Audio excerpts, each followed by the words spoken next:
பலகா அம்மா இப்பவும் சொல்லற நான் உனக்கு குடுக்கறேன். குடுக்கறேன்னா யாரு எப்ப குடுக்கறது? பொண்ணுகிட்ட இப்போதைக்கு குடுக்க முடியும் இல்ல அவகிட்ட. ஆத்தா இன்னைக்கு நான் குடுத்துட்டேன், அவன் நாளைக்கு உனக்கு குடுப்பா. நீ வாங்கிட்டு போ பலகா, அவசரப்படாத. எத்தனை நாள்? 3ஆம் தேதியில இருந்தா? ஆமா பலகா, 3ஆம் தேதி வீடு ரொம்ப நாள் ஆச்சு. விடு, நீ ஈஸியா சொல்ற, வீட்டுல உட்காந்து விடு.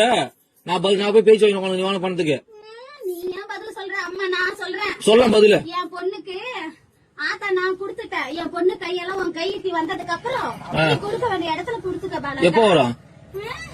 என் பொண்ணு கையில இருந்து பணம் எப்ப நீ வாங்குறியோ அப்ப உன் கைக்கு வந்து சேரும். இது பேர் பதிலா?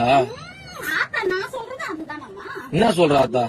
அம்மா இன்னைக்கு கொடுத்திருக்கேன், நாளைக்கு என் பொண்ணு கையால நீ வாங்கிட்டு போ பாலகான்னு சொல்றேன். நாளைக்கு? எத்தனை நாளா பாலகா இது? எத்தனை நாளா? இன்னைக்கு தானே சொல்றேன். இத்தனை நாளா? இத்தனை நாள் எங்க போயிருந்தா? இத்தனை நாளா அந்த பதில் சொன்னேன். என்ன சொன்னா குடுக்கறேன்னு. இன்னைக்கு என் பொண்ணுக்கு கொடுத்திருக்கேன், நாளைக்கு நீ வாங்கிட்டு போ பாலகா. உன் பொண்ணு கொடுத்தது உன் பொண்ணு கட்ட சொல்லு முதல்ல. என் பொண்ணு கையில இருந்து பணமா வந்து சேரல. அப்புறம் கொடுக்க வந்து சீரை தான் கொடுத்திருக்க இன்னைக்கு. என் நகையா பவுனா கொடுத்து வச்சுக்கிறியா? நாளைக்கு உன் கையில பணமா வரும் பாலகா. லோனை வாங்கி போட்டு இது ஒரு கதை. லோன் இல்ல,